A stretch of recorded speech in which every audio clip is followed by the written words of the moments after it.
Welcome to Daily Wisdom, Walking the Path with the Buddha, a podcast shared by David Roylance.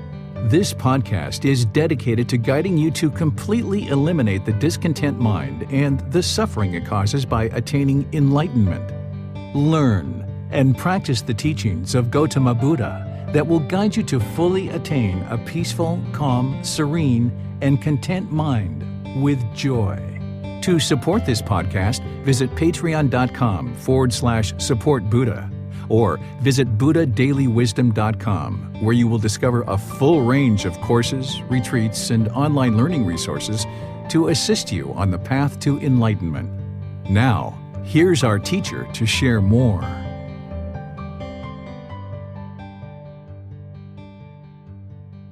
Sawadee Kap. Hello and welcome to Daily Wisdom, Walking the Path with the Buddha. Today is Wednesday, where we focus on practicing either breathing mindfulness meditation, loving kindness meditation, or Buddhist chanting. We're in our second class of our 4-part series where I'm sharing with you Buddhist chanting. Last week was our first class, so if you attended that, wonderful, welcome back. For anybody who's joining us now for the first time that didn't get an opportunity to learn with us last week, that's been recorded on our Facebook page, in our Facebook group, in our YouTube channel, and on our podcast. So you can easily go back and learn what I taught in the first part of this series. But today, we're going to be kind of recapping some of the things that we discussed last week, going through the benefits of chanting, but also chanting together as a group just to kind of get everybody warmed up and kind of in sync and kind of refreshed and chanting together. And then the third thing that we're going to be doing is anybody who's in Zoom, I'm going to provide the opportunity for you guys to open up your mic and do some chanting so that we can all enjoy hearing you chant. So if you're in Facebook or YouTube and you would like to come into Zoom, you'll be able to join us for chanting and actually participate in chanting. And I would really encourage you guys to do that, because one of the aspects of learning and practicing and progressing on this path is that when you observe certain aspects of the mind where there's craving, desire, attachment, or you observe discontentedness, is to kind of push through that wall. So if you've felt kind of shy, or if you've ever been stage fright, or you've worried about how people perceive you when you participate in something like this, then this is actually an excellent time for you to set that aside and break through the wall and let go of that craving, desire, attachment to be perceived in a certain way, because you're in a loving, supporting environment where we would only be encouraging and motivating for you. And you can come into Zoom, you can participate, you can open up your mic, you can chant, and you'll see that everybody will be very supportive of you, and it'll help you break through any kind of shyness, any discontentedness associated with holding on to this personal existence view where the mind wants to be perceived by the world in a certain way. This is one of the reasons why there's shyness, is because the mind is fearful of how it's being perceived, and this is because of that first fetter of personal existence view. So coming into Zoom and actually participating and volunteering to be one of the people who chant, it will actually give you an opportunity to practice the teachings of letting go of the personal existence view, craving and wanting to be perceived by the world in a certain way. Instead, realize that this physical body is in you, this mind is in you. You can participate in chanting. There's nothing to fear, that you're in a loving environment. And even if you weren't in a loving environment and you participated in something like this, okay, if people laugh, if people joke, if people praise you, if people reward you, if people say you're so great, your goal as a practitioner who's on the path to enlightenment is not allowing the mind to be affected by any of that. Because if you're practicing the middle way and somebody praises you and tells you how beautiful your chanting is, and that arises arrogance, or that arises ego or conceit or pride, or if there's pleasant feelings that arise because someone gives you a compliment about how beautiful your chanting is, the mind is discontent. So when you're getting complimented on your chanting, you need to train the mind to not be affected by that, allowing the pleasant feelings to arise. Or you're not going to have this here in this class, but if you were somewhere else and somebody was talking negatively about you, and the mind heard those negative words, rather than allow it to arise painful feelings in the mind, you're interested in maintaining that middle way where your mind is unaffected by someone else's unkind speech or unpolite speech. Just realize that that's a lack of their wisdom, their moral conduct, and their mental discipline. So when you go through life and you hear agreeable things and people are agreeable to you, don't allow that to arise pleasant feelings, because then when people are disagreeable to you, then the mind's going to experience painful feelings. So your job as a practitioner is to break through that wall of shyness, and when you're experiencing certain things in the world, maintain the middle. Don't allow the mind to move outside of that. Or if you observe that the mind has moved outside of that, cut that off, let it go, and bring it back to the middle. So those are the things that we're going to be doing today is, yes, reviewing the benefits of chanting. Yes, chanting as a group. Yes, giving you the opportunity to break through any kind of wall of shyness and practice in a way to let go of this personal existence view, but also as an opportunity for you to train the mind to maintain that middle way no matter what's going on in your life. This can be very beneficial for you. So I'd like to welcome all of you to today's class. Really pleased that you decided to join. Let's go ahead and look at what we discussed last week. I'll just review it very briefly for you because it is included in what we taught last week, but we did teach these benefits of chanting, and it's important for you to understand the benefits of chanting if you're going to develop a chanting practice. And even if you choose not to develop a chanting practice, it's helpful for you to understand the benefits of chanting so that if you're not going to develop a chanting practice, that you find other ways to cultivate these same things in your practice, because you're going to need these things. And for me, chanting is the way that I cultivate these things in the mind. But if you're choosing not to do chanting, it's just as important that you understand the benefits of chanting so that you can then find other ways to cultivate these. So when the Buddha taught meditation, he taught to set up mindfulness in front of you. And mindfulness is awareness of mind. During breathing mindfulness meditation, which is the primary style of meditation that the Buddha taught in order to get to enlightenment, you're arising mindfulness or awareness of mind, you're developing singleness of mind or right concentration, and you're working to eliminate craving, desire, attachment as part of breathing mindfulness meditation. So rather than just plop down into meditation, the Buddha taught to set up mindfulness in front of you before you actually enter meditation. It's kind of like a way to ease the mind into meditation. And that's the way that I use chanting, is to set up mindfulness in front of me before I start meditating. So I don't just plop into meditation. There's kind of like an easing into it. And chanting is one of the ways to do that, because you need to have a certain awareness of mind to actually chant. And there needs to be a certain level of concentration and memory that are developed as part of chanting. If you weren't concentrating during chanting, you wouldn't be able to actually chant and develop your chanting practice. And there has to be a certain amount of memorization.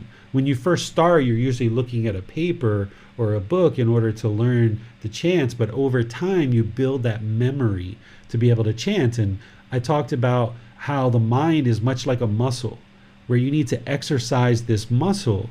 And if you don't exercise the muscle, then it can't be strong. You can't pick up a heavy suitcase when you travel if you haven't been exercising the muscle. Well, the same thing is if you know the qualities of mind that are on this path to enlightenment, things like right mindfulness and right concentration, and you understand that an enlightened being has a deep, profound memory, then you can kind of exercise the mind with something like chanting to develop your awareness of mind, to develop your concentration, and develop your memory. This is a great way to do that. And if you weren't going to chant, you would need to find other ways to accomplish those same goals. As part of meditation, you need to have a certain awareness of breath. And by chanting, you need to have awareness of breath in order to really develop a nice chanting practice. So this is one of the things that it helps you to do, is develop this awareness of breath in your chanting. So then by the time you end up in your meditation session, then you've already got this awareness of breath and you're kind of ahead of the curve in your meditation practice. The chanting can also help to really slow and relax and kind of ease the mind into meditation. That's when I chant, is before meditation and after meditation. So oftentimes when it's time to meditate and the mind is unenlightened, it's going to be really busy. It's going to be really active. Or it may be lethargic, it may be lackadaisical or lazy. So you kind of need to lift up the mind with chanting perhaps, or you might need to kind of slow it down and relax it and kind of ease it into meditation. And so chanting before meditation gives you that little bit of a buffer to kind of prepare the mind so you get more benefit out of the meditation. So rather than 5, 10, 20 minutes into the meditation, okay, now I'm starting to get benefit, with doing chanting first, you kind of can start getting benefit from within the first minute or 2 minutes. And then you're going to get a lot more benefit out of the entire session. When we first start our Buddhist practice and we're on this path to enlightenment, oftentimes some people have trouble observing improvement to their practice. And when you're chanting and you're learning chants, it's an audible indication of the improvements of your practice. Because as you're learning the chants and you're memorizing them and you're getting better and better at actually pronouncing the chants, you can hear audibly that your chanting is improving. And this is really motivating and encouraging to your practice, that you've got tangible proof that your practice is improving.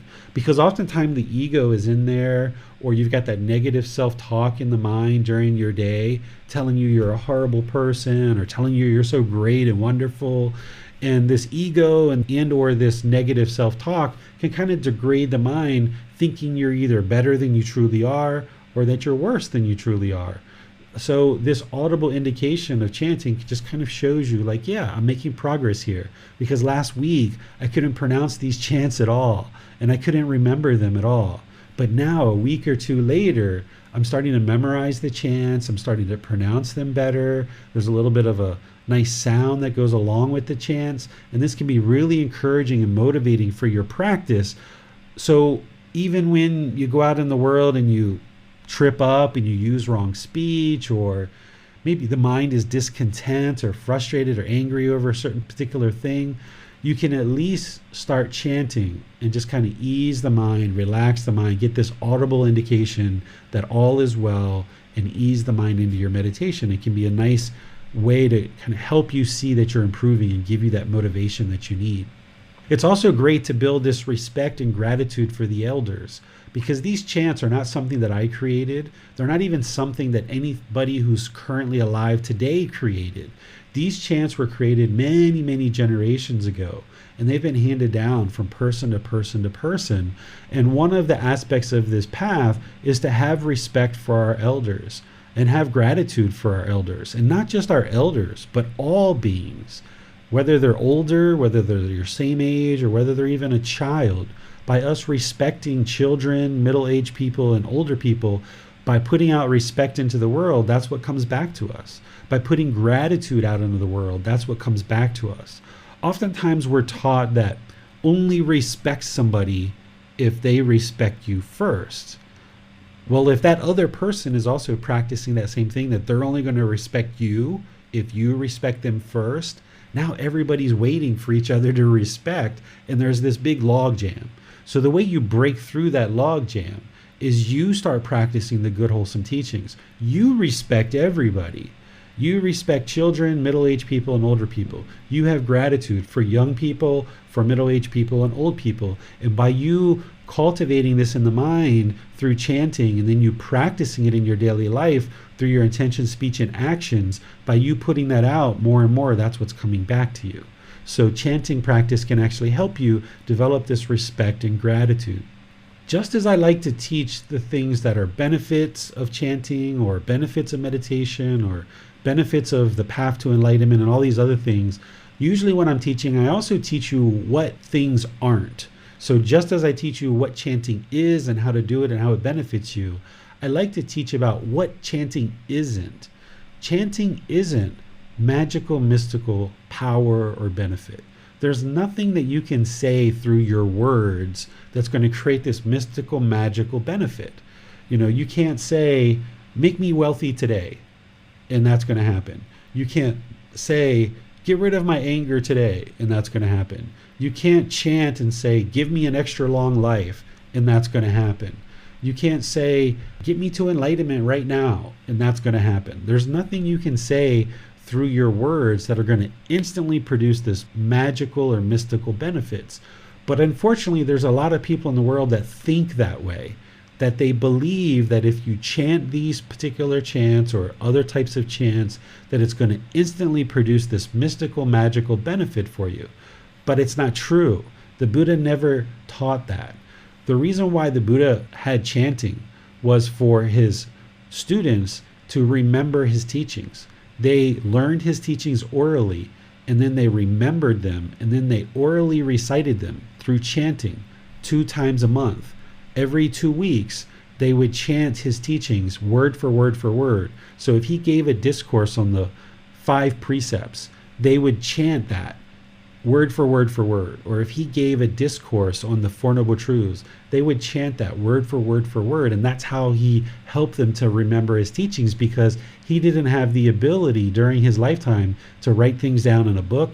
He didn't have podcasts. He didn't have a YouTube videos. He didn't have any of these things that we have today, because technology didn't exist to be able to do those things. So he used chanting as a way to help people remember the teachings. But now, 2,500 years later, because there's this language of Pali that not too many people understand, it's kind of taken this mystical, magical thing. Sometimes the way people feel is like the least you know about something, the more mystical and magical it is. So let's assign all this mystical, magical benefits to these words in Pali that nobody really knows what they mean. So they must be mystical and magical, right? Because nobody knows what they mean. Well, we know what they mean. We know what the translations are, but there is no mystical, magical benefits here. The Buddha never used chanting that way. He used it as a way to help people remember the teachings so that they could then reflect on those teachings, and then they could practice them and train the mind. So while you're chanting, you should not think about this as prayer or that you're eliciting some kind of special benefits. The benefits that you're getting are the things that we talked about. You're getting mindfulness, you're getting concentration, you're getting memory, you're developing awareness of breath, you're easing the mind into meditation, you're getting this audible indication that your practice is improving, you're developing this respect and this gratitude, you're creating this little buffer to ease into meditation and ease out of meditation. That's all that's happening here. There isn't some mystical, magical benefit that's coming to you as a result of your chanting.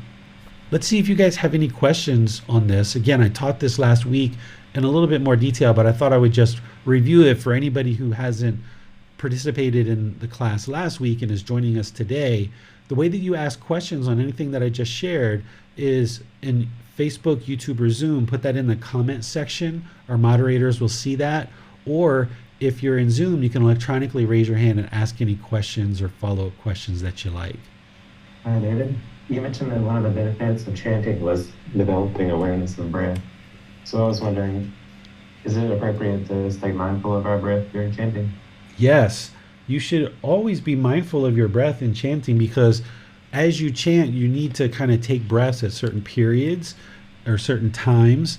And as a group, when we chant together, if you're in a large congregation of like 100 or 1,000, I've been in some groups that are like 20,000, 50,000 people, right, that are come together for a certain event, and everybody's chanting together. And when everybody knows the same language and they've all chanted together, it's got this real power to it.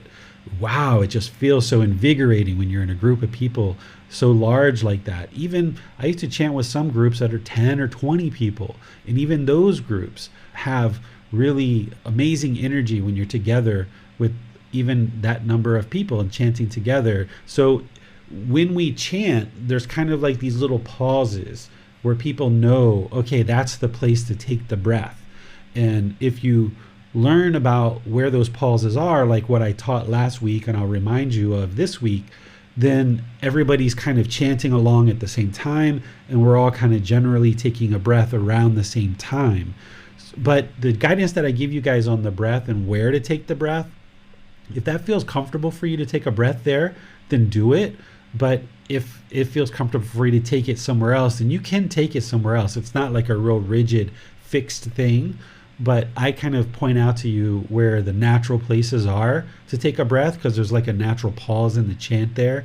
And that gives you the opportunity to become aware of the breath at those times. And that's going to help you in your meditation. Yeah, that's all we have for now. Okay, so let's look at this first chant. I'll just kind of remind you guys of the chant. Remember, it's the triple gem or the triple jewel. It's paying respect and gratitude to the Buddha, the teachings, and the community, all of us coming together and supporting each other and helping each other along this path, because we've all are really creating this community. So there's people that are looking up references in these books and providing references for all of us to benefit from. There's people who are proofreading these books. There's people who are making donations to support the work so that I can afford to pay things like Zoom and do the live streaming and purchase lights and microphones and computer stands and things like this. So as a community, we're all contributing together and developing this community where we can all learn and grow, and kind of like a womb, like a mother's womb. That's what our community is becoming, like this womb that people can come into and grow up inside this mother's womb.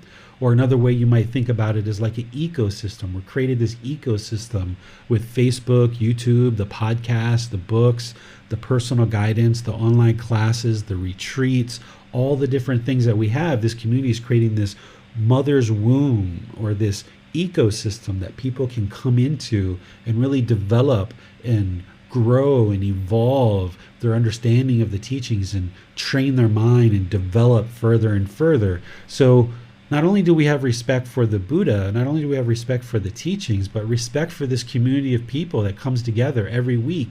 We have these moderators, we have lots of people that are contributing in different ways, and we should all have gratitude and respect for each other, because we're creating this mother's womb for us all to foster and grow within. Here, the way that we chant this is there's 3 individual phrases, and you take a breath at the end of each phrase. So I'll just do it once and then we can do it together. It sounds like this. Arahang Samma Sambuddho Bhagava. Breath there. Bhutang Bhagavantang Apivateyami. And notice there's a period there.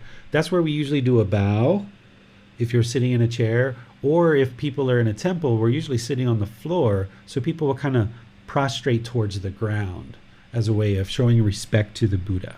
Okay, we call that in Thai, we call it a klop. We're klopping, or we're doing a klop, or we might think of it in English as prostrating, or maybe bowing. Okay, the next one is for the teachings. Sawakato Bhagavata Dhammo. Little breath here. Dhammang Namasami. There you see that period. That's where we do the bow. Supatipano Bhagavato. Little breath. Sawaka Sangho. Little breath. Sanghang Namami. And here's where we do our bow. Okay? And this is for the Buddha, the teachings, and the community. And now let's look at what I call the Namo Tassa. This one is just one phrase that we repeat 3 times. And there's a breath in the middle. Okay, so the way this one sounds is like this. Namo tassa bhagavato. Breath.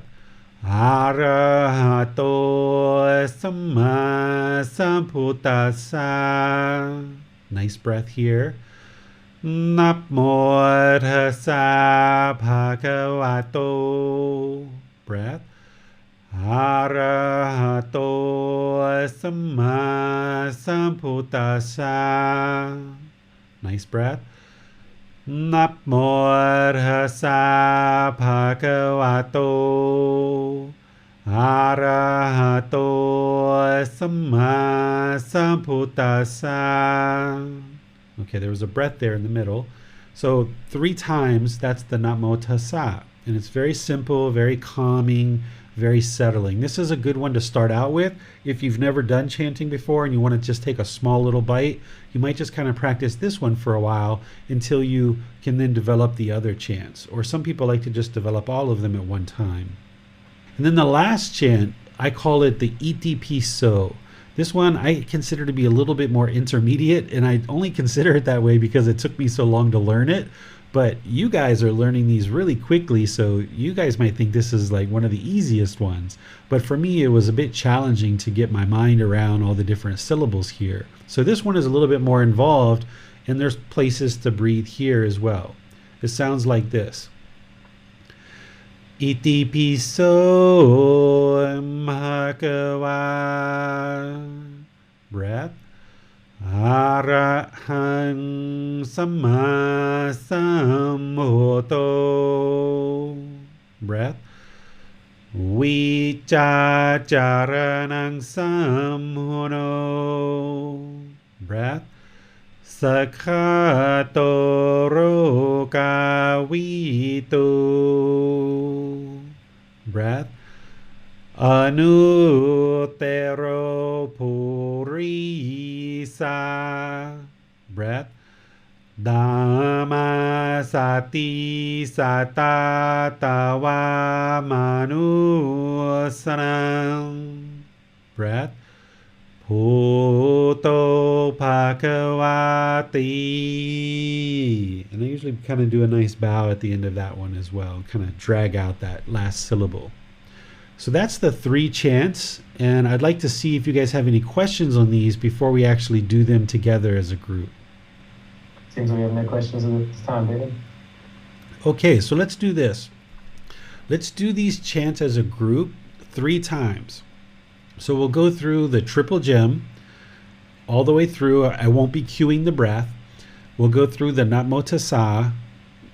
We'll do that one, of course, the 3 phrases, and then we'll do the Iti Piso. So we'll go through it in a flow, one after another after another. James and I will switch the slides. So we'll do one time through all 3 chants, and then we'll maybe take a little drink, maybe a little breather. Then we'll go through it again, and then we'll go through it again. And then after that, we'll open up to individuals being able to chant as well. So go ahead and bring your palms together, palm to palm, at your sternum. Take a nice deep breath, and then let's chant. Arahang samma sambuddho bhagava. Bhutang bhagavanhang apivateyami. Savakhato bhagavata tammo. Dhammang namasami. Supatipano bhagavato sāvaka saṅkho saṅghang namami.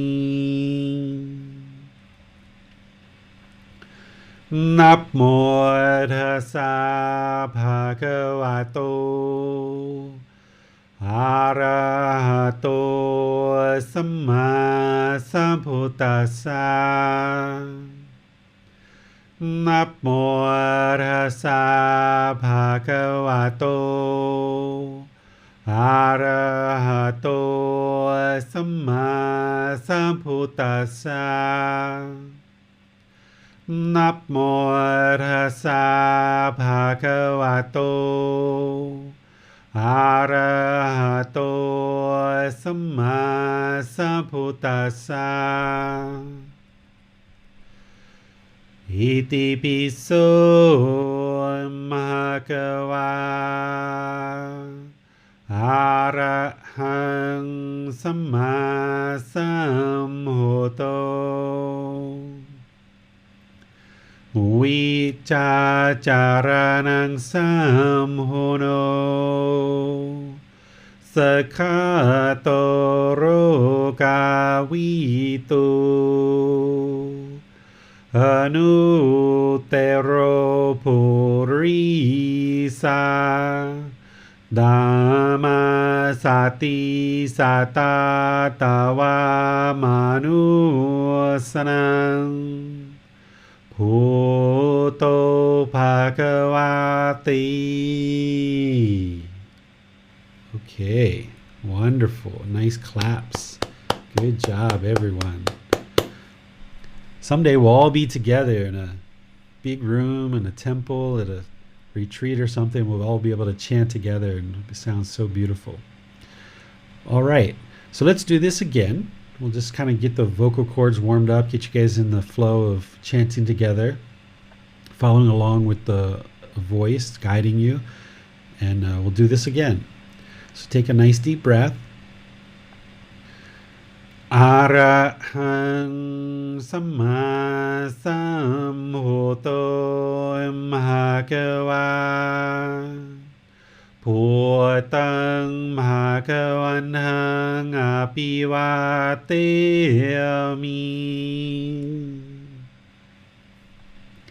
Savakato Bhagavata Tammo Dhammang Namasami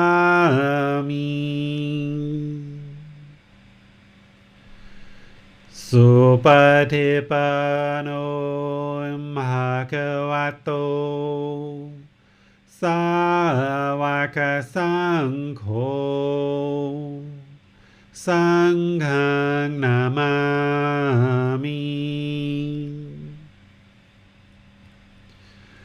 Namo tassa bhagavato arahato samma sambuddhassa Namo tassa bhagavato arahato samma sambuddhassa Namo tassa bhagavata arahato samma sambuddhassa. I lost my track there. I don't know if that was the second one or the third one. Okay, James has switched already. It must have been the third one. Here we go. Nice deep breath. Iti piso bhagava Arahang Samma Sambuddho Vicacaranang Sammuno Sakhato Rokavito Anutero Purisa Dhamma sati sata tawa manusanang Bhuto Bhagavati. Okay, that was the second time through. Might need a little sip of water for those of you guys that are chanting. All right, let's do our last one through, and then we'll open up to any volunteers who would like to help us to hear your beautiful chanting, inspire us, and motivate us to chant even better. So let's go from the top. Nice deep breath. Arahang Samma Sambuddho Bhagava Bhutang Bhagavanhang Apivateyami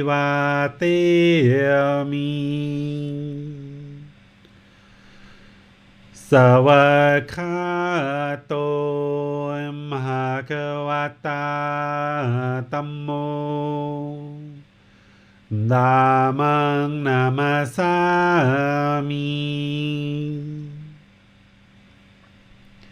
Supatipano Bhagavato สาวกสังโฆสังฆังนามามิ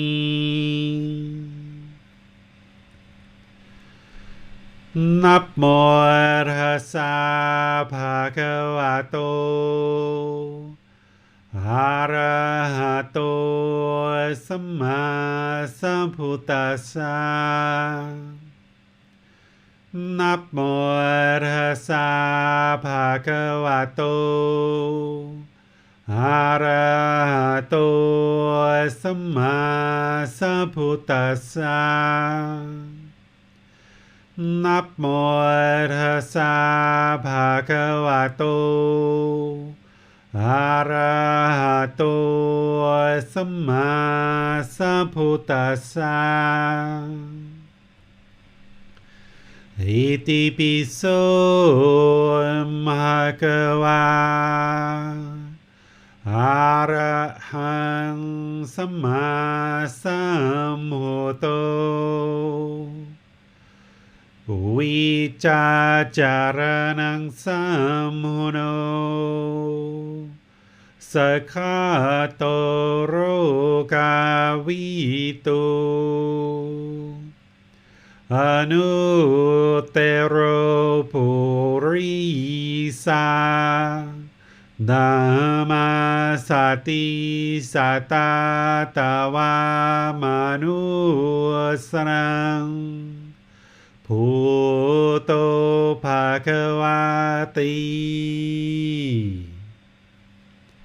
All right. One thing that I would like to share with you guys is here in Thailand, about once a year, they will have a period where household practitioners will go and stay at the temples for like 10 days. And people who would like to go stay at the temples, there might be like 100 people at this temple and 500 people at that temple and 50 people at this temple and 1,000 people at that temple. And all over the country, there'll be people that will stay in the temples for like 10 days wearing white and as a household practitioner. And while they're there, of course, they're learning the teachings of the Buddha, they're meditating, they're interacting with each other, they're doing walking meditation, they're building relationships, practicing right intention, right speech, right action, all the other steps of the Eightfold Path. But they're also working on their chanting as a group. And they're chanting and chanting and they're practicing their chanting. And then towards the end of that 10-day period, different temples will kind of come together. And there might be 3, 4, 5, 10 different temples that they'll have this one big event at one particular temple. And now the group of 50 that have been working on their chanting for the last 10 days, they will all chant together and everybody else will listen. And it's like, oh, wow, they're chanting so beautiful. Look at what they've accomplished over the last 10 days. And then this other group of 100 or 500 or 300 people will chant. And then everybody listens to them. And they'll chant for like, 20 minutes, 30 minutes, even longer sometimes.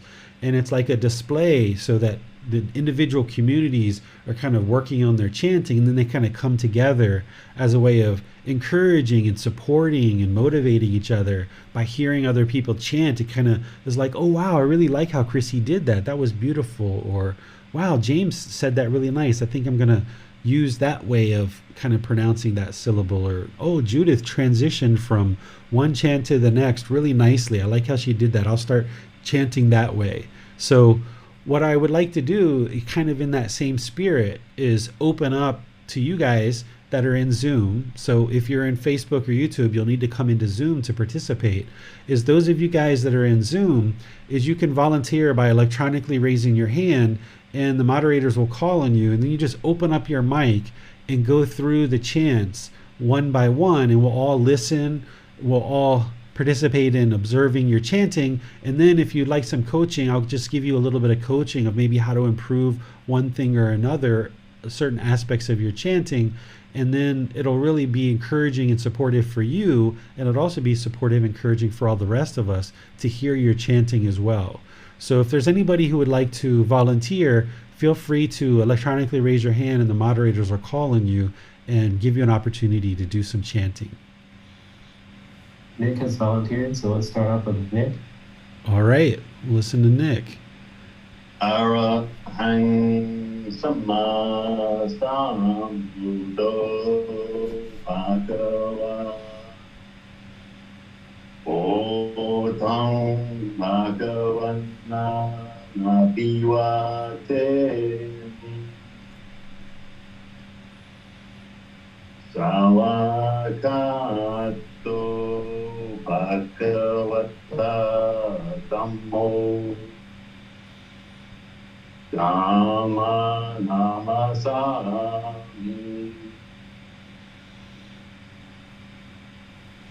Subhadipano Bhagavato Samvaka Sangho Sangham Namami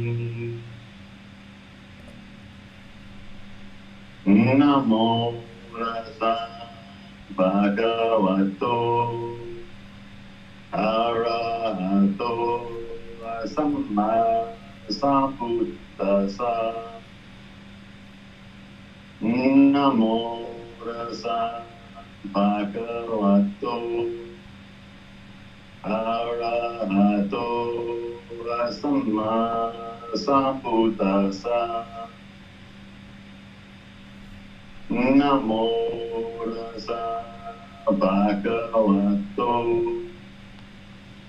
Arahato Samma Sambuddhassa Iti Pisto Bhagava Arahan Samma Sambuddho Vichacharanang Sambuddho Sakatoro Kavitu Anudero Purisa Dhamma Sati Sata Dawa Manu Sanang Oto Bhagavate.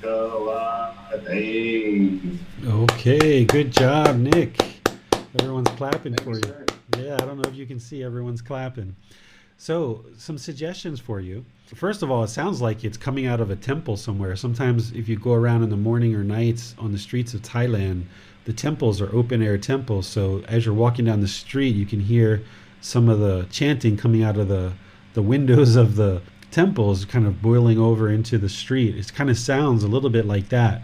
But some things for you to focus on is you've got the syllable, the pronunciation of the syllables correct. Every single individual syllable was spot on. But you might be trying to remember them a little bit better because there's not this cadence. You would like to get this cadence to it where it's really nice and flowing. There's a couple places where there's pauses that are a little bit too long or maybe going a little bit too fast maybe in some areas, but mostly the pauses.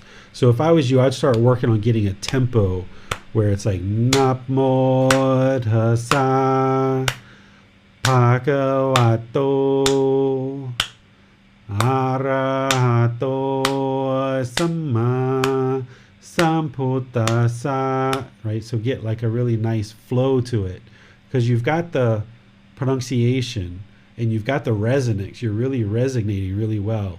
But if you need to work on the memorization a little bit in order to flow, to get that flow in there and that more consistency, that will really improve the way that the chants are sounding. But that was really nice. I appreciate you volunteering and sharing that. Okay, thank you, sir. I'll keep that in mind, the tempo. Yeah, sounds good. Are there other people who would like to volunteer? The ladies usually... Next, David. Okay, I was going to say the ladies usually sound really beautiful. So we had Nick, we have James. Let's get the guys out of the way so we can all have our deep voice. And then the ladies are going to come in here and show us up real quick and real easy. Arahang Samma Sambuddho Bhagava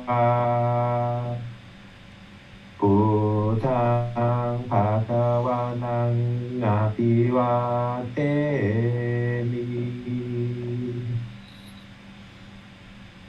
สาวกาโตภะคะวะตาธัมโมธัมมังนามัสสามิสุปฏิปันโนภะคะวะโตสาวกสังโฆสังฆังนามามิ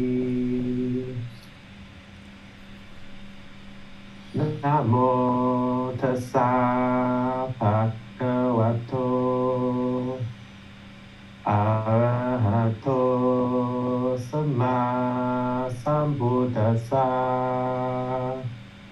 นะโมตัสสะภะคะวะโตอะระหะโตสัมมาสัมพุทธัสสะนะโมตัสสะภะคะวะโตอะระหะโตสัมมาสัมพุทธัสสะอิติปิโสภะคะวะอะระหังสัมมาสัมพุทโธวิชาจารณังสัมปุโน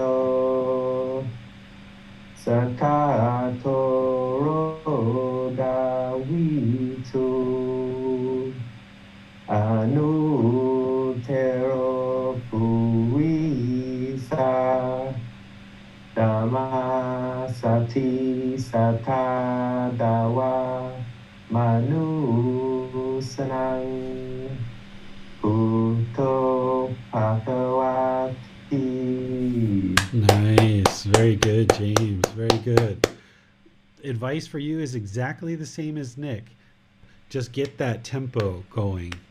Really focus on that tempo. I think that's where you'll need the help. That'll help get kind of a little bit more of a consistency throughout. It's almost like hypnotic when you're chanting. That's why, like, when we were doing that one chant, I kind of lost my spot for a minute. That's why you have to really have mindfulness and concentration during your chants, because you can almost put yourself to sleep if you're chanting really well. So you would like to get it to that point where it's almost hypnotic, where it's like Namo Tassa Bhagavato. So it's just very hypnotic, like a clock, like tick tock, tick tock. But yeah, your same thing. You've got the pronunciations down, you've got the memorization down, I know, but just getting that consistent tone all the way throughout and methodical as you go through. Thank you, sir. You're welcome. Thank you, guys. Who's next? I believe that Bassam said we have a volunteer. Okay. Yes. Yeah. Thank you. Arahan Sama Sambuddho Bhagava Bhutan Bhagavanam Abhivatemi Sawakato Bhagavata Tammo Dhamma Namasami Sopatipano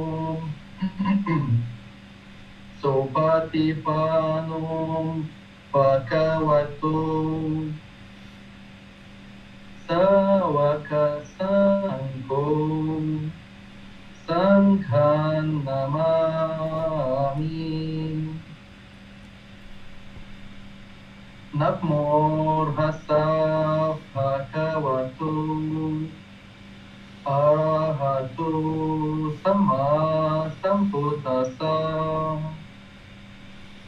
Namo Tassa Bhagavato Arahato Samma Sambuddhassa Namo Tassa Bhagavato Arahato Samma Sambuddhassa Iti piso Bhagava Arahan Samma Sambuddho Vichacharana Sampuno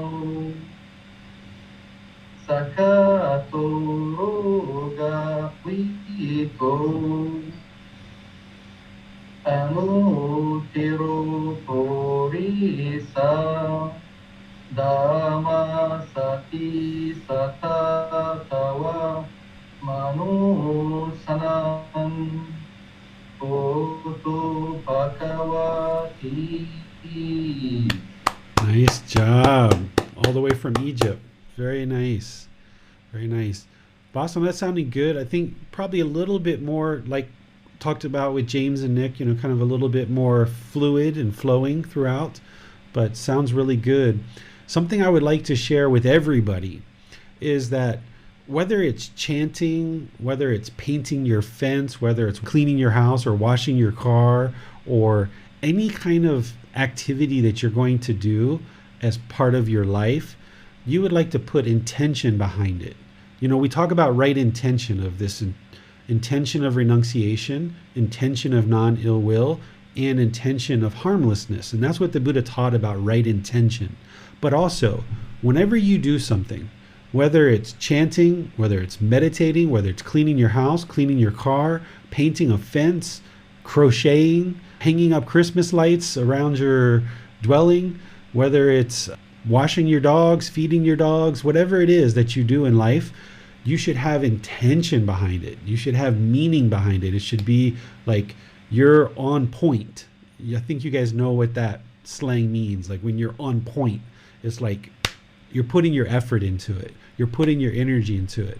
You don't have to be intense, but you would like to be sure, like, okay, if you're going to teach a class, for example, with Buddhism, okay, have your slides ready. Be on point, like be ready to teach. Or if you're going to teach, be sure that you're ready to deliver a discourse. The Buddha talked about when you're teaching, his teachings, he said it should be good at the beginning, good in the middle, and good in the end. Whenever you're doing a discourse, whenever you're teaching students, he said, always be sure it's good in the beginning, good in the middle, and good at the end. Essentially, have some consistency in teaching and sharing these teachings. Don't like start off good and then fade out, or don't start off bad and then you lose your audience and then you try to like do a better job in your teaching after that. He said, be good in the beginning, the middle, and the end. And you can apply this to everything, even though he talked about it as in relationship to sharing his teachings. Whether you're chanting, whether you're meditating, whether you're having a conversation with your kids or your life partner, whether you're working in your profession, no matter what you do as a profession, whether you're just cleaning your house at home or washing your car, be good in the beginning, good in the middle, and good at the end. Put your intention into it and do something with really good quality. So always be sure that you're bringing your all to every single activity that you're involved in. This will produce wholesome benefits, wholesome results for you. Where if we're kind of lackluster and we don't really put our heart into something, then we're not really putting forth our full effort. But every time you show up to do something, you always would like to bring your full heart, your full wisdom, your full energy, everything that you've got to bear. You just bring that every single time. So that way you're good at the beginning, good in the middle, and good at the end.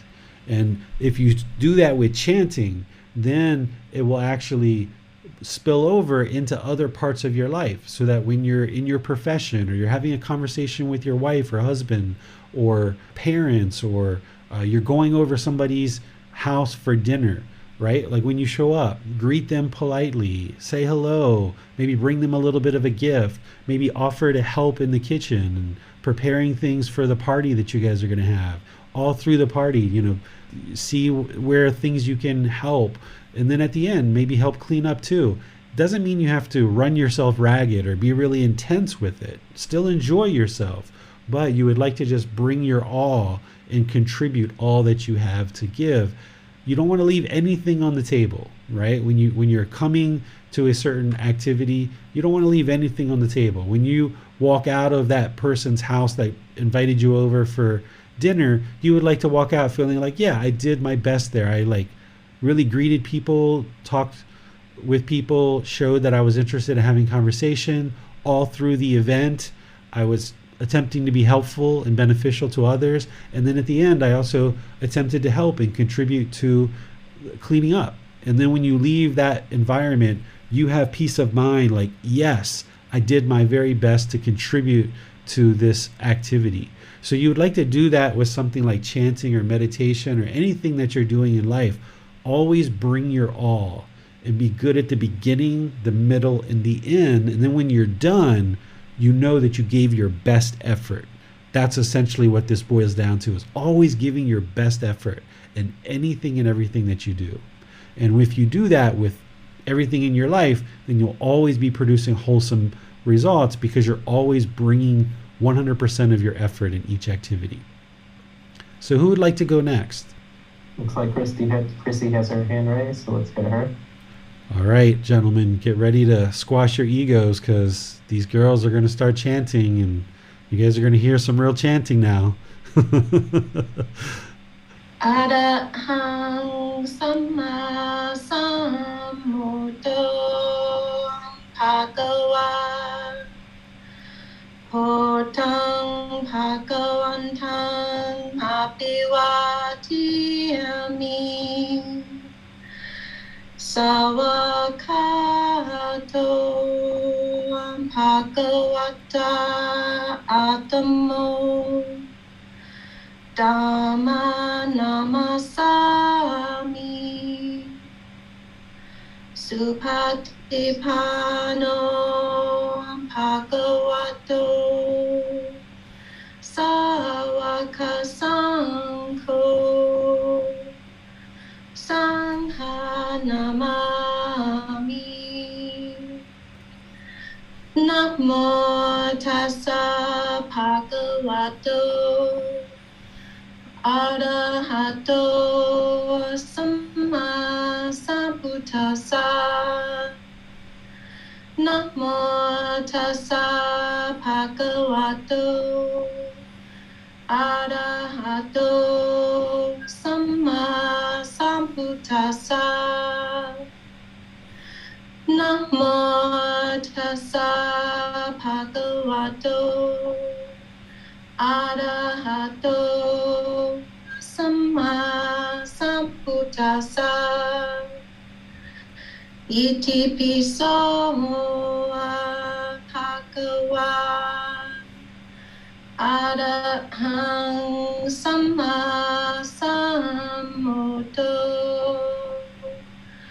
Vichataranang Sampanno Sakato Roga Vitu Anutero Porisa Dhamma Sati Satatawa Manusanam Hoto Bhagavati.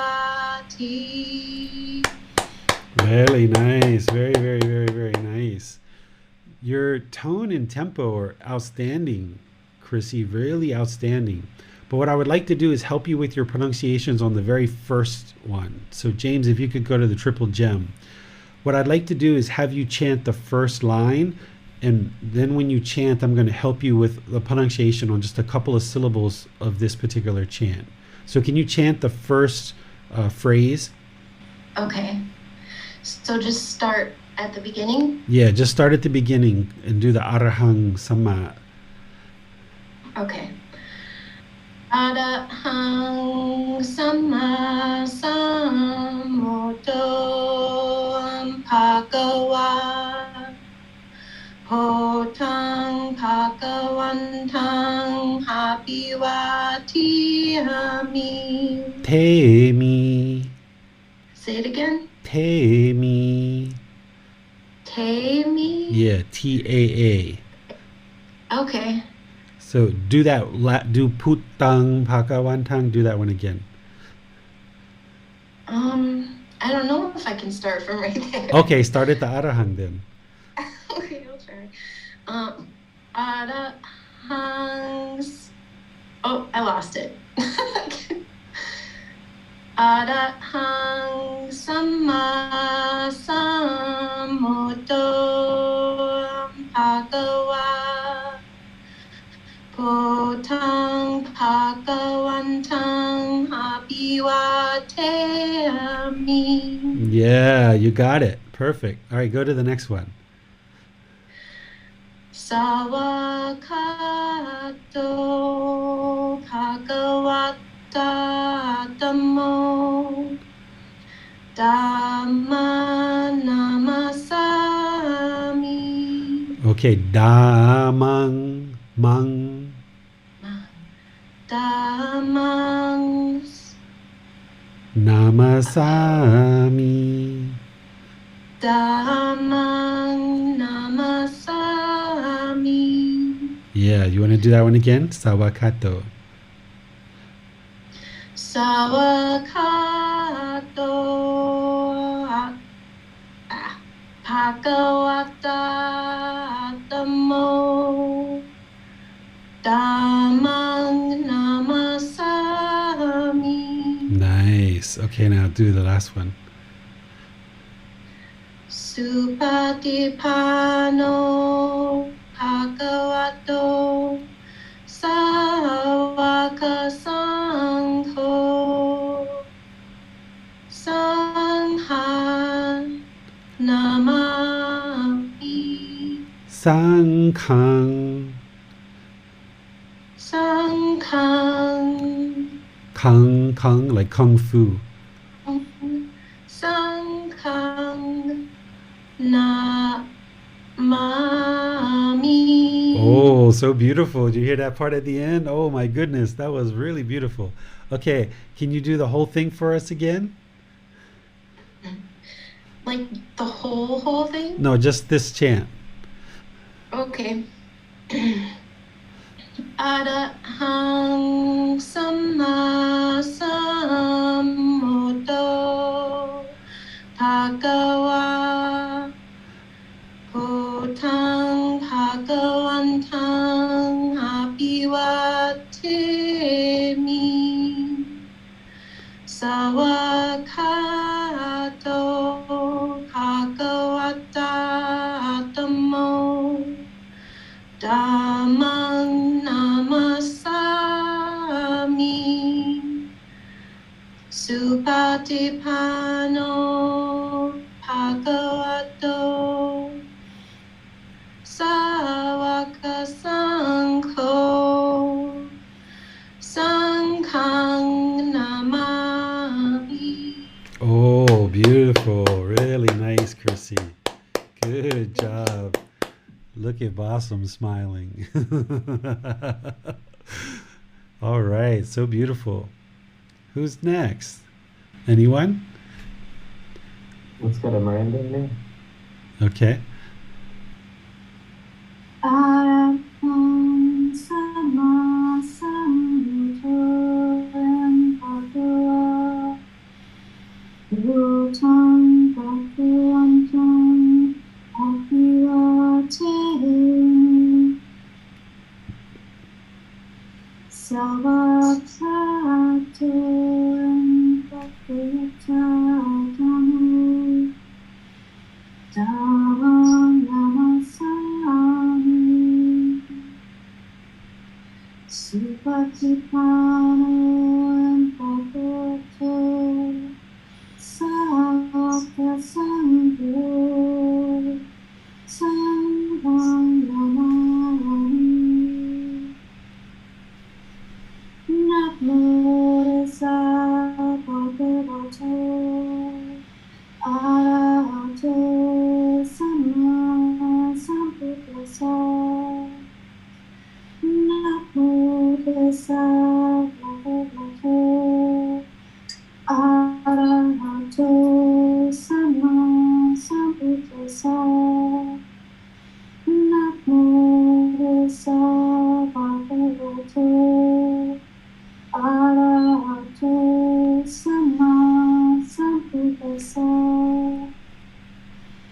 Itipiso and Bhagava Aratam Sama Sambuddho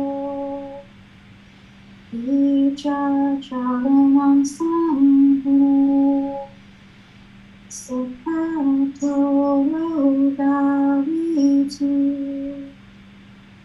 Anutero excuse me Purisa Dhamma Sati Satadawa Manusanam Buddho Bhagavati.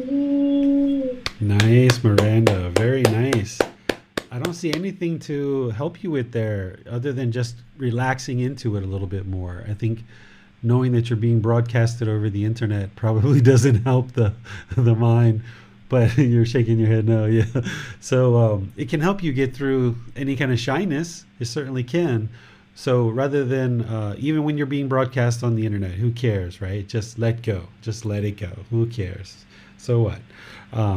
So other than that, I'm sure when you do this on your own, you're probably much more relaxed because you don't have, a bunch of people listening. But that's the only thing I would suggest is just relax into it a bit. But I know that that's from kind of performing it for lots of people, which is creating that in the mind.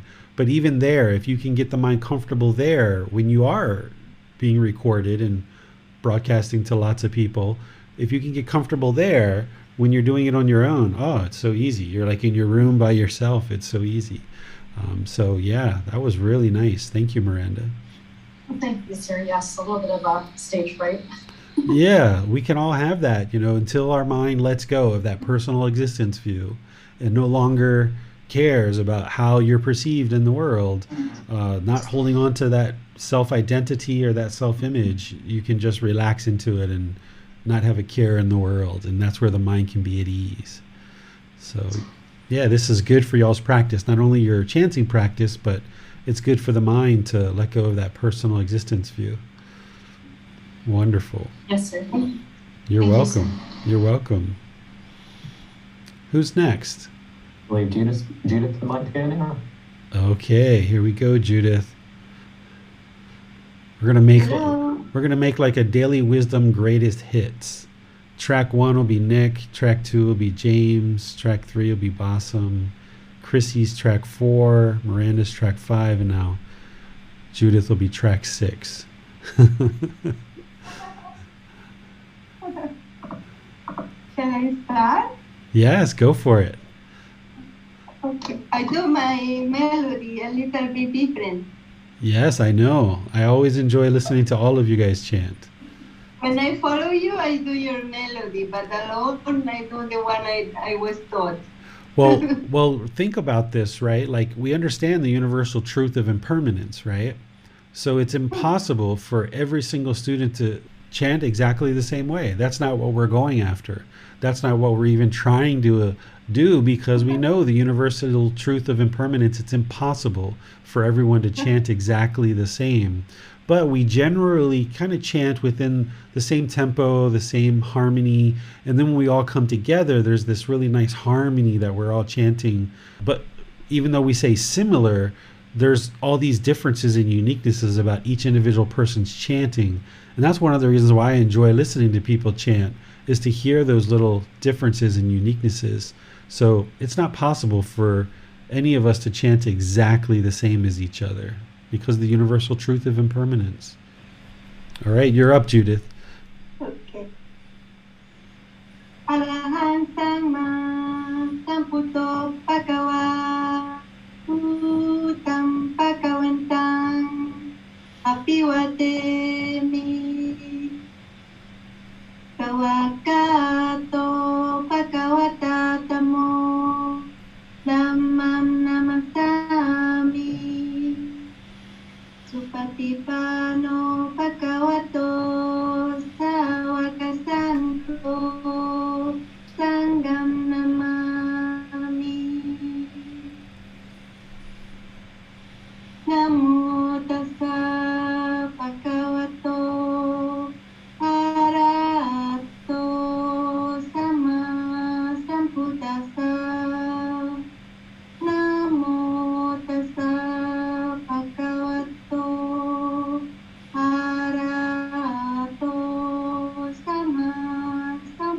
tassa.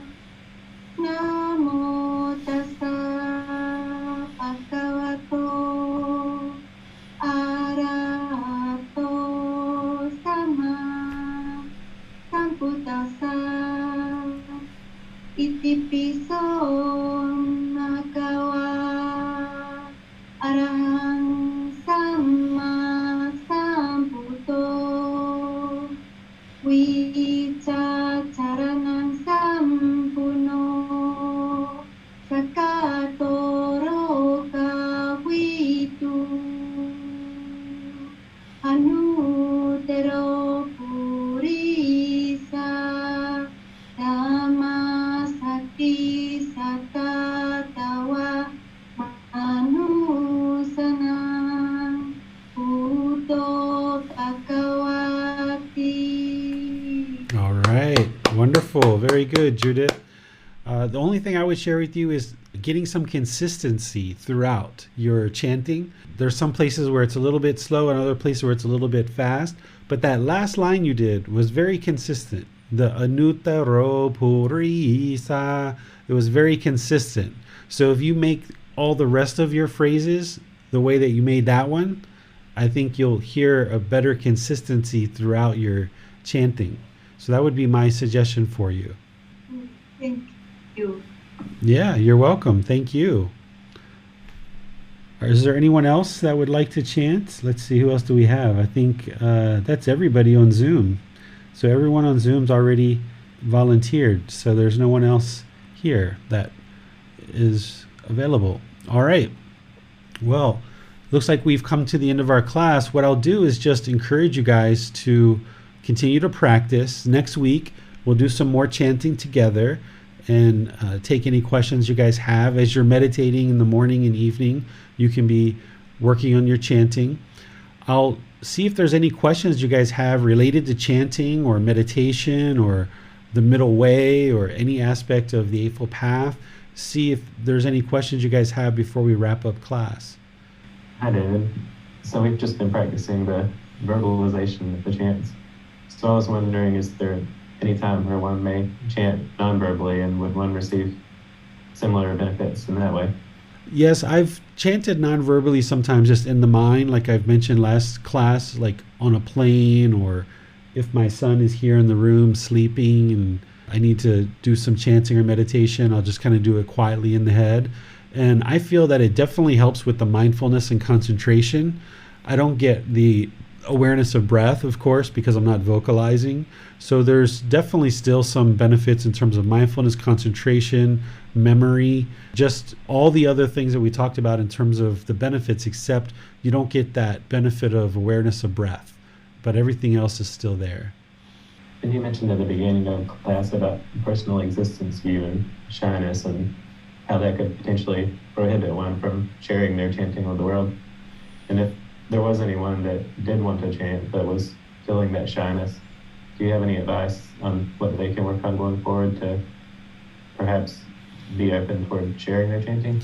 Yeah, see, the way that the unenlightened mind works is, first of all, when you're not on the path, you don't know what enlightenment is and what it's not. You just have shyness, or you have frustration, or you have all these other discontent feelings. And typically what the unenlightened mind wants to do is it wants to run away from these things. So when a person is maybe in an environment where they're potentially going to do public speaking, or they're invited to participate in the public, they feel that shyness. It's uncomfortable. It might even be painful for some people. And they run away from it. They're like, no, I'm not volunteering. No way. They're just completely reject it, and they walk in the opposite direction. This is aversion.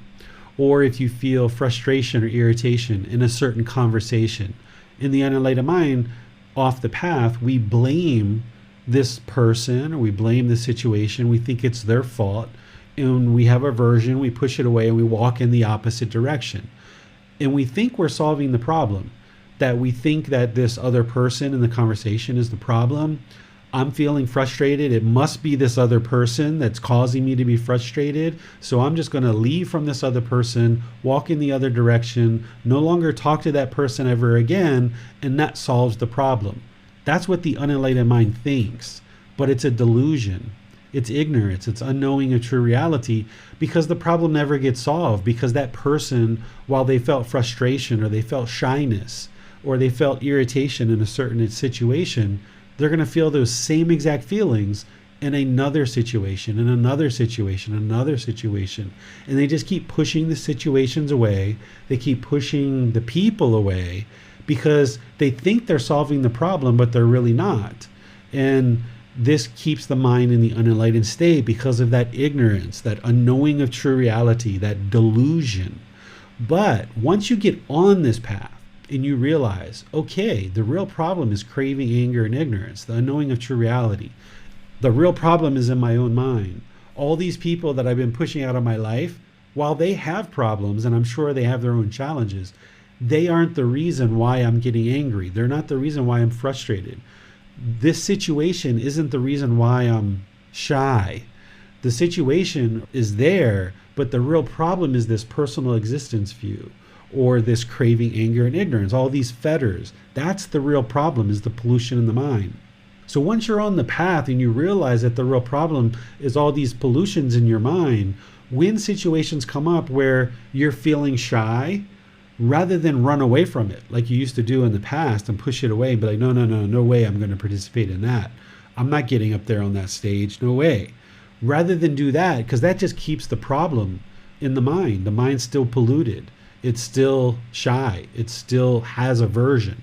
What you do instead, in order to break through and get to enlightenment, is you're like, whoa, the mind's feeling discontent here. I feel shyness. I don't want to get up on that stage. Or I should say, the mind doesn't want to get up on that stage. The mind is feeling this discontentedness, but you don't let the mind control you. If you're interested to get to enlightenment, don't let the mind control you. So where you observe the mind has shyness and it doesn't want to get up on that stage, then you're like, okay, Mrs. Mind, or okay, Mr. Mind, I'm not going to let you take me in the opposite direction of this shyness. I'm not going to let you take me away from this stage. I'm going to actually walk towards it. I'm going to walk towards that stage, and even though it's going to be uncomfortable, and I'm going to feel a little bit strange while I'm doing it, and I might trip over my words, and I might have some challenges up there, I'm going to go do it because I'm going to break through this shyness. I'm going to break through this uncomfortableness. I'm going to put the mind in this situation that it's uncomfortable with. And by putting the mind in that situation that it's uncomfortable with, it's going to train the mind to be comfortable in that situation. Because an enlightened mind is peaceful, calm, serene, and content with joy in any and all situations. There's nothing that can shake up an enlightened mind. There's no such thing as a shy enlightened being. There's no such thing as a fearful enlightened being. There's no such thing as an enlightened being who has anger or frustration or irritation or sadness or any of these other things. So when we experience in the unenlightened state this shyness arise or this uncomfortableness arise with anything and everything, you should actually put the mind in that situation so that you train it that, hey, there's nothing to fear here. There's no problem. And you're essentially looking at it as part of your training. Just like you retreat to meditate 2 or 3 times a day and you're completely comfortable in the room with the lights off, meditating on your own, and that's part of your training. Another part of your training is when you're in public and you feel shyness or you feel awkward or you feel anxiety. That's the discontentedness. The mind isn't comfortable. There's some craving, desire, attachments there. There's some pollution of mind that's causing those discontent feelings. So rather than run away from that and allow the problem to remain in the mind, what a wise practitioner would do is walk towards this problem, walk towards this challenge that the mind isn't comfortable with. Put the mind in that situation and train it to be comfortable. So if you are in a mall or you're in an elevator and you see that going up to the 5th floor is scary and fearful for you, and you're like, no, I'm not going up on the 5th floor. I only go up to the 2nd level and that's it. I'm not going any further. That's the mind being fearful of heights. And rather than keep running from that and continuing to be discontent and uncomfortable, you put the mind in that situation. Go up to the 3rd floor. get acclimated, get comfortable with that. Once you feel good about that, go up to the 4th floor, in the 5th floor, and so forth, and gradually get acclimated to feeling comfortable in this situation where the mind can be comfortable in any and all situations. Because an enlightened mind is going to be comfortable in any and all situations. No shyness, no fear, no anxiety whatsoever. Whereas if we just keep running from these problems, it's like sweeping the dust under the carpet. The problem still exists in the mind. You haven't confronted it. So in a situation like this, if you're noticing you're shy, then walk towards it. And this is something that you've done, James, is like you've talked about this publicly, is that when you were in the first iteration of the group learning program, you talked about your shyness. And my feedback to you was, oh, James, you've got to like step forward and you've got to like find ways to like break through this shell. And then next thing I know, it's like you're volunteering to be the moderator. And that's really helped you to come out of this shell and not be shy anymore. And that's what you do. That's how you practice the teachings. When we talk about learning, reflecting, and practicing, that practice is essentially training the mind to be comfortable in any and all situations. So when you see discontentedness arise and the mind wants to run in the opposite direction, that's the anxiety, that's the fear, that's the stress, that's the shyness. You can give into that stuff and you can keep running away from it your entire life if you like, but you're going to keep experiencing those feelings over and over again.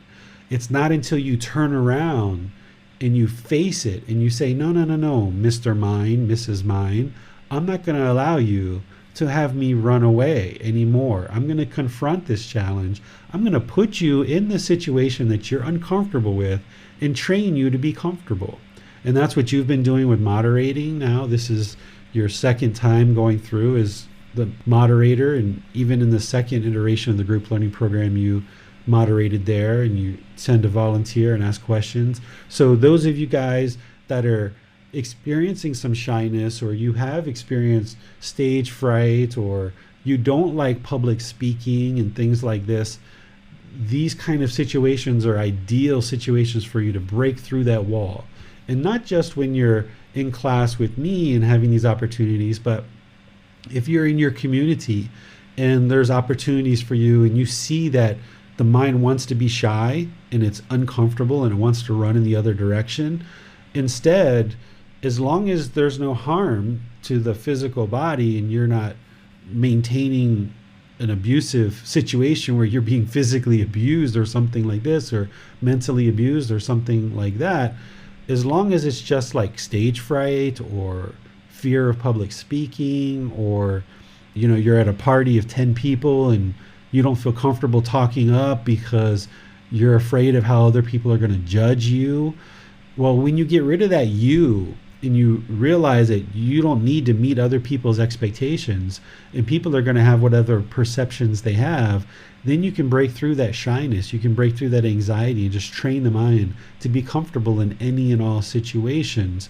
Doesn't mean you go to every situation, doesn't mean you show up to every party, but if you're at an event or you're at a situation and you're observing anxiety, you're observing stress, that's actually the most ideal place for the mind to practice being in that environment and training itself to be comfortable in any and all situations. So don't ever lose the opportunity where you see the mind is uncomfortable. Use that opportunity to make it feel comfortable.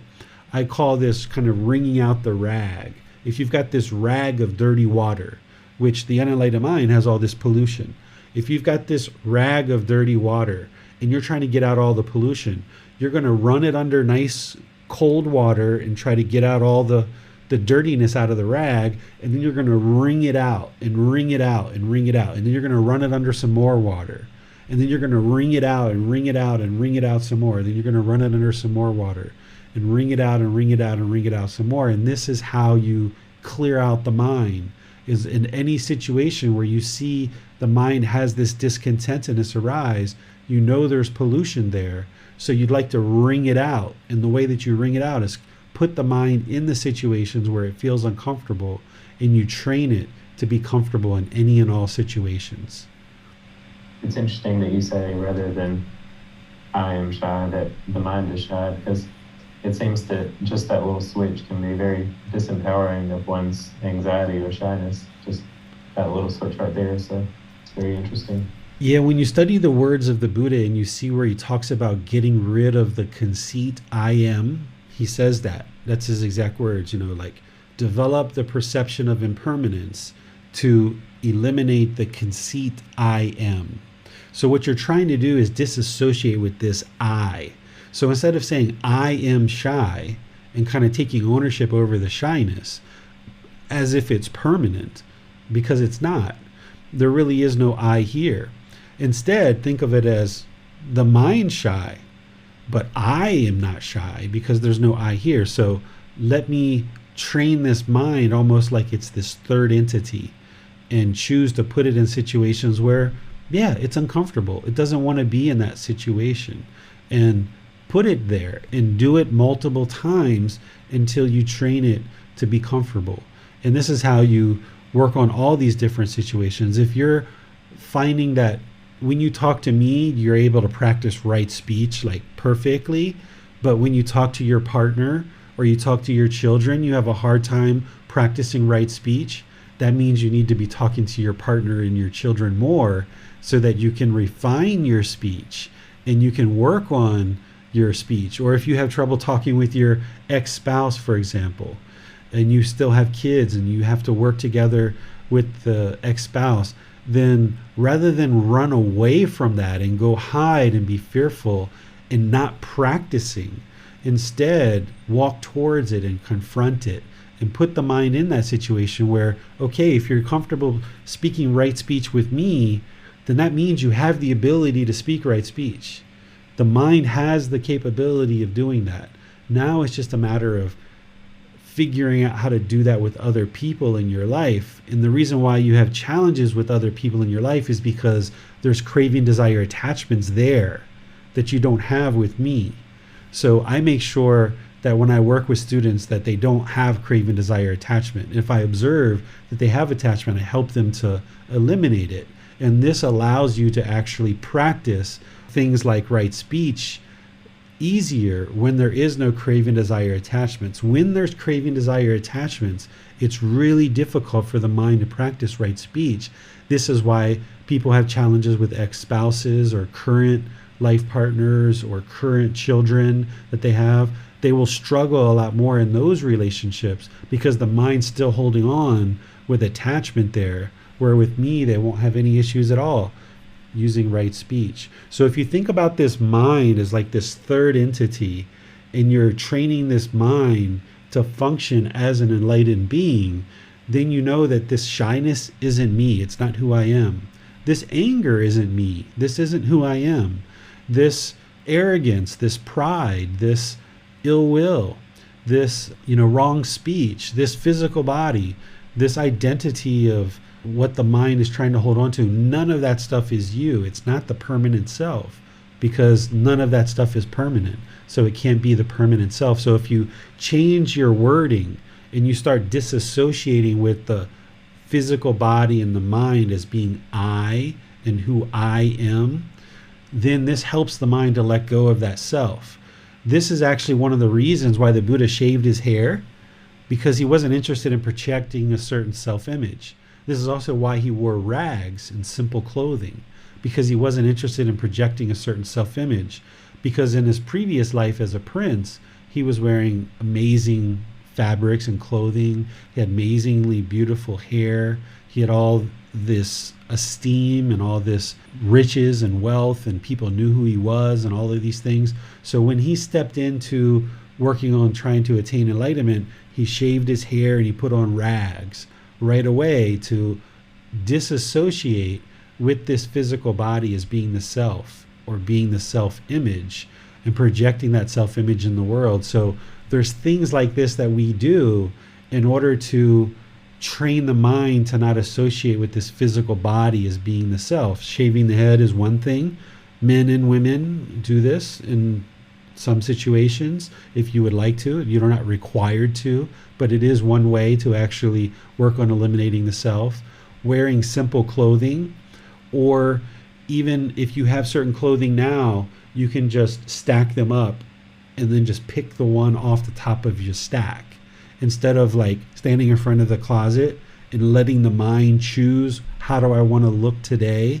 That's part of that self-image. Instead, if you just take all your clothes and just line them up in a closet or stack them up, and you just pick whichever one's on top, don't give the mind the opportunity to project a certain self-image by choosing your clothing. Just have simple clothing and just choose whatever's on top. In this way, the mind never gets a chance to make a choice to project a certain self-image. And you disassociate with this physical body and mind as being who you are as a person. And this is why there's many different qualities of mind, or many different identities, that we can start to disassociate and even not consider ourselves that. And this is why you see things in the world where people are even starting to disassociate with certain genders. Maybe their body that the body has has male sexual organs or female sexual organs, but the mind doesn't associate with either one of those. This is what they call non-binary, right? People's minds are getting to the point where it's like, I'm not even interested in associating with being a male or a female. That's not even something the mind is interested in holding on to. So even people who aren't on this path are starting to kind of think of themselves as not even being male or female, but they're just a human being, or non-binary. They're just a human being. Okay, I happen to have male sex organs, or I happen to have female sex organs, but I don't identify with that as being who I am. And this is very healthy for the mind, because if somebody has a female sexual organs, for example, but their mind doesn't identify with that, then they're liberated from identifying with I am a female. Or same thing with a man. If the man has a male sex organs, but the mind doesn't identify with that, I am a male, then if the mind does identify with these things, if you hear somebody disparage women and talk negatively about women, or you hear someone disparage men and talk horribly about men, and you identify with your gender, then that person is going to have anger or frustration or irritation because of this holding on to the gender. And I'm not saying that people should let go of their gender necessarily. I consider myself a male. I'm a human being, happen to be male in this life. But if somebody was like, all men are horrible, they're all this, they're all that, I wouldn't get upset about that, because I know that that's not true, and that's just the person's judgment, their lack of wisdom, moral conduct, and mental discipline. But if somebody's mind is holding on really tightly and identifying with not just genders, but other attributes of self-identity, then this only introduces the ability for the mind to get angry or frustrated, have some kind of other discontentedness as a result of holding on to this self-identity or this self-image. So by thinking of the mind as being this separate entity, instead of these feelings or who you are as a person, then that discontentedness that you're experiencing, it's not you, that's not who you are. That's just what the mind is experiencing because of the craving, desire, attachment. So we clear out the craving, desire, attachment, and the mind won't experience those feelings anymore, because those feelings are impermanent. But as long as the mind's holding on to this pollution, including the personal existence view, then it's going to continue to have discontentedness. So one of the ways to let go of this personal existence view, this first fetter, is start to think of it as the mind and the body. And neither one of those things are you, who you are as a person. We're looking at this being called James, and it's been labeled James from birth, but that's not James. That's not like the one unique James, because there's millions of Jameses in the world. So this isn't a permanent James that we're looking at. This is just a physical body and a mind that has come together for this existence. It's been labeled James to make it easy for people to refer to and know who this being James is, and who we're talking about. But in reality, it's just a mind and a physical body that has come together for this existence. And if you start thinking that way, and you start reflecting that way and seeing it that way, as there's just this physical body and just this mind, then you can disassociate with people who talk negative about certain things that you do. You don't associate with those things as being who you are as a person, so therefore it doesn't arise discontentedness. Or if someone was like, everyone who has a goatee is blah, blah, blah, blah, blah, and they're talking negative, and you won't experience painful feelings if you don't identify with that as being who you are. And likewise, if someone's like, oh, everyone that has a goatee is just so handsome and so desirable, oh, they're so handsome, then there's that arrogance and that pride, those pleasant feelings that can arise with that. So if we don't associate with these physical attributes or these mental attributes, then the mind can reside in the middle, being unaffected by all of these things that we hear on a daily basis from news or friends or family or other people. Thank you, David. I think that one would be very hard pressed to find a more supportive, non-judgmental, loving environment. So if anyone is dealing with any issues of social anxiety, shyness, I think this is, based on my experience, certainly the perfect environment to work on those things. Yeah, and that's really wonderful to be in a supportive group, right? Where you know that it's safe for you to participate. People aren't going to laugh at you. People aren't going to scowl at you. People aren't going to heckle you. And you can build some confidence and feel comfortable. Even though this body isn't you, who you are, you got to feel comfortable in your own skin. It's not your skin. It doesn't belong to you, right? But there's a certain comfort that the mind has to feel comfortable in this skin.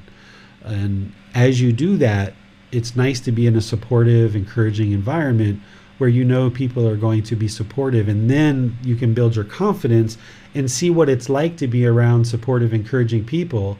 And then when you're somewhere else and people aren't supportive and they aren't encouraging, then you realize, like, you know what?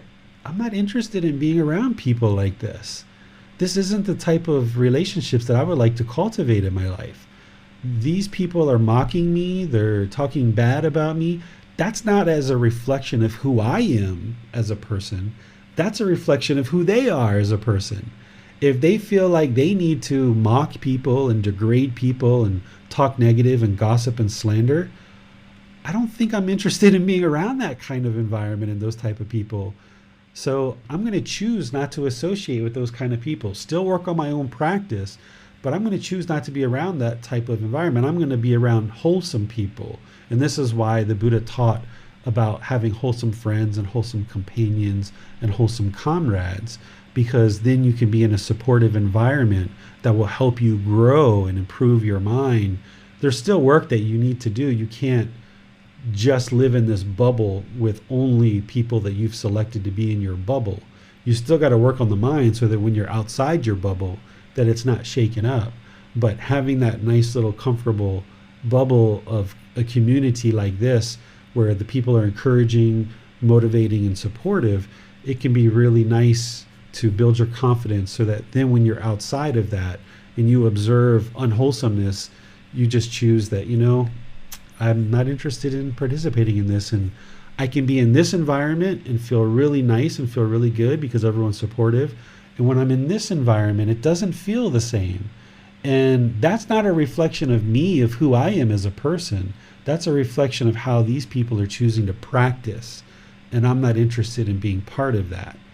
I'm not going to look down on them. I'm not going to judge them. I'm not going to think negative of them. I'm going to have loving kindness and compassion for them. But I'm just going to choose not to associate with people who degrade me, who diminish me, who mock me, who are impolite, unkind, unfriendly, and disrespectful, because there's just not enough time in the world. If we continue to associate with those kind of people or those kind of environments, then we go into those environments, our mind gets shaken up, and now we don't feel whole inside. So when you're in environments like this, you can feel the love, so to speak, right? You can feel the love. And then when you're outside of that, you feel, if you are around people that you don't feel that same love, then you know, like, okay, this isn't probably an environment that I would like to be in and I would like to be part of. So then you just kind of associate with people that are supportive and encouraging and inviting and loving and kind, unconditional love for you. And then this community helps you to see what that feels like. What does it feel like to be part of a community that's very supportive? What does it feel like to have a relationship with a teacher who wants nothing from me, has no expectations of me, loves me unconditionally, and is willing to help me regardless of anything? Let me feel what that relationship of non-attachment feels like, to have a relationship where there is no attachment. And now that I feel what that feels like, now I can replicate that with my parents, with my siblings, with my life partner, with my children. So this is why the Buddha says you have to go to the Buddha, the teachings, and the community in order to attain enlightenment, because you need to feel what that feels like in order to be part of a community and practice non-attachment. And then when you're with other people outside of this community, then you know how to cultivate those relationships, because you know what non-attachment feels like within the community of Buddhist practitioners that you're practicing with. Because you can't always just associate with people that are part of your community. You're going to need to interact with people that aren't in your community. But if you get that feeling of what it feels like to practice within your community, then when you're outside, you can replicate those relationships. It's the same thing when you're meditating and you discover that middle way, and the mind is peaceful, calm, serene, and content with joy. The mind is at ease, and you feel that middle when you're doing breathing mindfulness meditation or walking meditation. You feel that middle, and you get more and more accustomed to knowing what that middle feels like. Then when you're in your daily life and the mind is not in the middle, you can recognize it right away. You're like, aha, the mind's not in the middle, because I know what that middle feels like when I'm meditating.